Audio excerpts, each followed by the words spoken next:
नमस्कार जी। नमस्कार जी। क्या नाम है जी आपका? मेरा जी संजय दास है। मैं फर्स्ट ओलंपियन पहलवान लीलाराम जी का लड़का हूँ।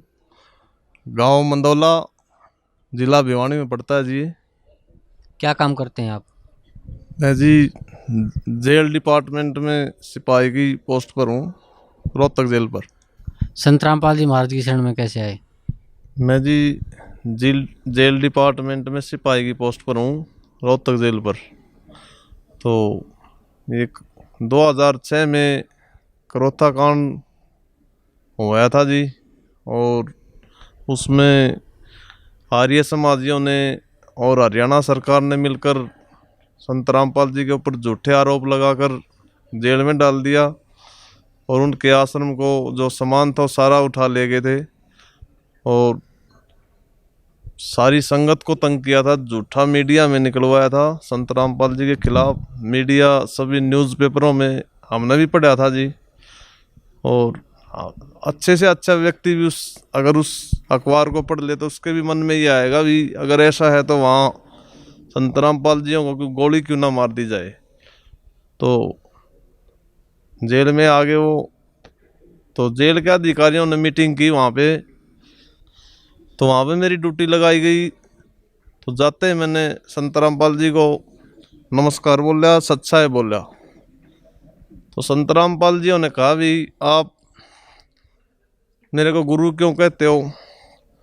मखा जी टीचर को भी गुरु कहते हैं, आप तो संत हो। बोला भाई ऐसे मेरे को गुरु मत कहो, आप हमारा ज्ञान समझो पहले। तो मेरे दिमाग में ये आए भी अगर ऐसे कहते हैं तो एकदम मेरे शरीर के अंदर एकदम सन्नाटा सा आ गया जी। जेल में भी ऐसे कहते हैं तो मखा भाई बहुत महापुरुष व्यक्ति हैं ये तो मैंने कहा जी मैंने तो जो कह दिया ना गुरु, तो मेरे लिए तो आज से आप गुरु हो। तो गुरु जी फिर मैंने कहा माँ गुरु जी मेरा भाई गुरु मत कहा अगर मेरे को। मका जी आपके खिलाफ तो बहुत ज़्यादा अफवाह हैं और आपके तो बहुत अच्छे विचार लगे मेरे को। तो गुरुजियों ने कहा भी पहले ज्ञान समझ हमारा। मका जी ऐसा लग रहा है मेरे को तो जैसे आर्य समाजी या पुलिस डिपार्टमेंट आपको इनकाउंटर ना कर दे, आपको गोली ना मार दे। तो उन्होंने बहुत ठोसता से कहा मेरे को ये परमात्मा का शीश है, अगर ऐसा हो जाता है तो मैं सफल मानूंगा अपने शीश को। परमात्मा के लिए शीश तो बहुत ही सौभाग्य व्यक्ति देता है। तो मेरे आंसू आ गए जी परमात्मा के संत रामपाल जी का विचार सुन के। कभी इतने तगड़े विचार हैं और इस महापुरुष के खिलाफ इतने आरोप लगाए गए हैं, ये इनको परमात्मा उल्टा लटका कर 7 पीढ़ी इनको नरक में डालेगा। फिर संत रामपाल जी बोले भाई आप मेरा पहले ज्ञान समझो। मैंने संत रामपाल जी की 1 महीना सीडी देखी जी। 3-4 दिन तो मेरे को ऐसा लगा भी ज्ञान मेरे समझ में नहीं आएगा ये, क्योंकि सभी संतों से अलग ज्ञान है। लेकिन मैंने गौर से सुना भी पूर्ण संत की पहचान बताई गई पूर्ण परमात्मा की। तो मेरे को रोज रोज मजा आने लग गया जी ज्ञान में। तो मैं गुरुजियों से डेली कहता था जी मेरे को भी नाम दे दो आप।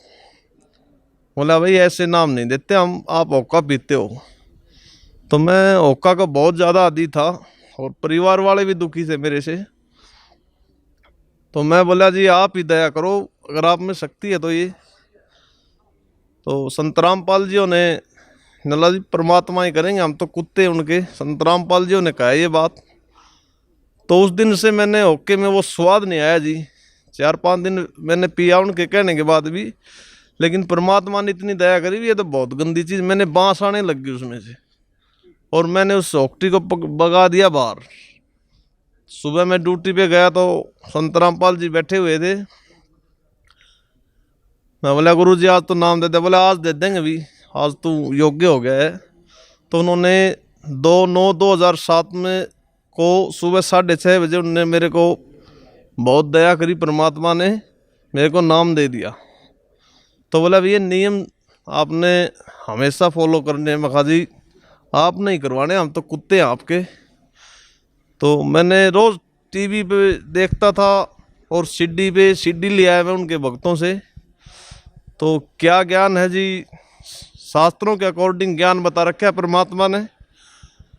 फिर जेल अफसरों ने पता लग गया भी ये बहुत ईमानदार सिपाही था, ये भी इनका शिष्य बन गया। तो परमात्मा संत रामपाल जी का सिर पे पंजा रहा है मेरे। तो एक दिन मेरी शाम को ड्यूटी थी जी, 6 से 10। तो 7 बजे जेल में गिनती बंद कर देते हैं, 7 साढ़े 7 बजे। तो मैंने बोला भाई माँ गुरु जी को दंडवत प्रणाम करते हैं। तो मैंने बोला जय वो बंदी छोड़ की, मैं संत रामपाल जी से 50 फुट की दूरी पे था लगभग, बीच में दीवार थी। मैंने जय वो बंदी छोड़ के नारे लगाए। तो वहाँ पर संत रामपाल जी के पास बच्चे रहते थे, बच्चा वार्ड है, किशोर वार्ड। उन्होंने भी नारे लगाने शुरू कर दिए। भी एक पुलिस का हवलदार नारे लगा रहा है, तो उन्होंने भी बहुत जोश के साथ नारे लगाए, पूरी जेल में गूंज रहा था। 10 मिनट के बाद जेल के सभी अफसर सभी कर्मचारी आ गए और उन बच्चों को बहुत ज़्यादा पीटा उन्होंने। सभी बच्चों को जूत मारे, उनके लठ मारे, छोटे छोटे बच्चों के। फिर वो मेरे पास आए जी ड्यूटी के ऊपर, मेरे से बोले तूने जेल को खतरे में डाल दिया, तो एक बंदी का शिष्य बन गया है और खुद दारू पी रहे जी, वो सारे बंदियों का खाते हैं, वो हमारे को चोर कहते हैं। बहुत शर्म की बात हमारे को। तो फिर मैंने कहा जी आप आराम से बात करो मेरे से। बोला तेरे को। फिर उस डीएसपी साहब ने एसपी से बात करी फ़ोन पर मेरे आगे ही। तो एसपी साहब ने कहा इसको फौरन बाहर निकाल दो जेल से, जैसे उसके दादा ने बनवाई है ये जेल। एक परमात्मा के लिए हमने और भी देखे हैं, वर्दी के अंदर सभी परमात्मा को ऐसे झुकते हैं, तो एक सिपाही नहीं झुक सकता क्या? तो उन्होंने जेल से मेरी ड्यूटी से निकाल दिया मेरे को। 2-3 दिन के बाद उसने डीजी से बात करी, एसपी साहब ने, भैया ऐसे ऐसे करता है। तो हमारे को तुरंत प्रभाव से बदली कर दी हमारी सोनीपत, और मेरे को 4 सीट दे दी उस बात पर। तो उसमें लिख रखा था भी क्यों ना इसको डिसमिस किया जाए। 2 डीएसपी गवाह थे जी उसके अंदर। तो अम्बाला मेरी पेशी थी। तो वहाँ पर एसपी चौहान जी थे, सुरेंद्र सिंह चौहान जी। मेरा 8वां नंबर था पेशी के अंदर। लेकिन परमात्मा कहते हैं जो सताएगा मेरे हंस को उसका खो दे वंश। ये परमात्मा की जो वाणी थी मेरे दिल के आत्मा के ऊपर रमी हुई थी। परमात्मा ने कहा था भी जो चलेगा मेरी तरफ 1 कदम और मैं चलूँगा 60। जो चलेगा मेरी तरफ एक कदम मैं चलूँगा 60, और जो हो जाए कोई पक्का तो मैं लो की लाट। तो मैं पहले ही बढ़ गया जिस एसपी साहब के ऑफिस में, हालांकि मेरा 8वां नंबर था। तो एसपी साहब ने बोला भी क्या बात है मखा जी, मेरे को दूर जाना है, मेरा फैसला कर दो आप। मेरे बिल्कुल कोई दिमाग में ये भी नहीं था भी मेरी पेशी है। मैं तो एक प्रसाद, परमात्मा का प्रसाद समझ के गया था वहाँ पे। तो एसपी साहब ने बोला भी तेरा तो 8वां नंबर है मखा जी, अभी फैसला कर दो मेरा। तो मैंने तो दूर जाना है जी, क्योंकि पता था परमात्मा का सिर पे पंजा है। तो एसपी ने मेरी फाइल निकाली जी। तो बोला भाई तू तो बंदी रामपाल जी का शिष्य है और तेरी तो गवाही दे रखी है ठोक के, तेरे को तो डिसमिस करने का आदेश सिफारिश की गई है। तो मैं उनकी बात सुनता रहा जी। तो बोला भाई, और उन्होंने गवाह पढ़े दूसरे, इंक्वायरी अफसर की गवाही देखी, ठोक के गवाही दे रखी थी जी मेरी। लेकिन मेरे कोई दिमाग में भी ये नहीं था कि भाई ये मेरा कुछ कर देगा। तो उनके काफ़ी विचार सुने जी। मैं आखिरी में मैंने हाथ जोड़ के प्रार्थना करी उनसे, माँ जी मेरा फैसला करो आप। तो उन्होंने विचार करे, अफसरों ने भी, आप ये बताओ नौकरी से पहले क्या करते थे? मैं कहा जी मैं राष्ट्रीय स्तर का पहलवान हूँ, और जो मेरे पापा जी हैं वो फर्स्ट ओलंपियन है, पद्मश्री पहलवान लीलाराम, स्पोर्ट्स डायरेक्टर हरियाणा। तो बोले भाई एक तरफ तो उन्होंने प्रश्न किया मेरे से, भाई एक तरफ तो आपकी पहलवानी हो और एक तरफ आपकी नौकरी हो, और एक तरफ आपका गुरुजी हो तो आप एक चीज मांगो हमारे से। मैं हंसने लग गया जी। बोले अस्कर है, अभी एक चीज मांग हमारे से। मैं बोला सर आपसे डीपली रिक्वेस्ट है, एक ही लाइन में बताऊंगा मैं तो। बोला हाँ बता भाई। माँ जी आपने तो बच्चों वाली बात कर दी। एसपी साहब मेरी साइड देख कर उसने सिर पकड़ लिया ऐसे, 4-5 मिनट तक उसने सिर पकड़े रखा जी। आगे एक जवान सिपाही, एक सिपाही होकर सुप्रीडेंट को ऐसे कहता है बच्चों वाली बात कर दी। मां सर आपने तो 4वीं-5वीं वाले बच्चों की बात कर दी आपने तो। बोले क्या भाई। फिर उसने 4-5 मिनट में अपनी गर्दन ऊपर उठाई ऐसे, वो ऐसे हो गया परमात्मा की इतनी दया थी कि जैसे उसकी पेशी है मेरे पास, ऐसा महसूस कर रहा था मैं वहां पे। माँ जी गुरुजियों के लिए तो नाड़ काट के घेर दूं मैं 1 मिनट में, आप नौकरी की बात कर रहे हो मगा। और मगा सिर सौंपया गुरुदेव को, सफल होया ऐसी। तो उसने विचार करा जी 4-5 मिनट, और उसने कहा भी अगर तेरा इतना ही भाव है तो मैं तेरे को बाइज्जत बरी करता हूँ। तो मैंने गुरुजियों को आके बरवाड़ा में बताया, मगा मालिक आपने ऐसे ऐसे दया कर दी मेरे ऊपर। तो मेरे गुरुदेव ने कहा जी मैं क्या बताऊं उनकी महिमा को। उन्होंने कहा ये तो रूंगे में हमारे पास, ये तो कोई बड़ा लाभ नहीं है तेरे को, परमात्मा तो वो कर देगा, सोच भी नहीं सकते आप। मैं गुरुजियों को बताया, क्या बताऊं मैं उनकी महिमा बता नहीं सकता। वो खुद परमात्मा आए हुए हैं वो, मैं उनकी क्या बाणी बताऊं, मैं उनकी क्या समर्था बताऊं, मैं इतना कुत्ता हूं। तो गुरुजी ने बोले बच्चे बेटे ये तो रुंगों में करया परमात्मा ने, और तूने तो अपनी नौकरी घेर दी थी, ये तो परमात्मा ने आपको देनी पड़ी। तो घर बताया मैंने, घर वाले भी इतने खुश हो गए, उनकी भी श्रद्धा बढ़ गई परमात्मा में। फिर एक बार जी मेरे को पथरी होगी, 4 mm की पथरी थी, और शाम को मैं गुरुजियों के पास गया, बहुत ज्यादा दर्द था मेरे। तो गुरुजी बैठे हुए थे ऐसे, तो मैंने गुरुजियों से प्रार्थना करी ऐसे दंडोत प्रणाम करके। इतनी दया कर रखी थी जी, हम जी वर्दी में भी दंडोत प्रणाम करवाया करते परमात्मा। जीव के बस की बात नहीं है जी, ये तो स्पेशल परमात्मा ने मेरे को कहा भी आप भक्तों के लिए मैंने अपना झोपड़ा भी फूंक दिया। मैं तो अपना झोपड़ा फेर कर लूंगा तैयार, लेकिन आपको इस नरक से निकालने वाला नहीं था कोई भी।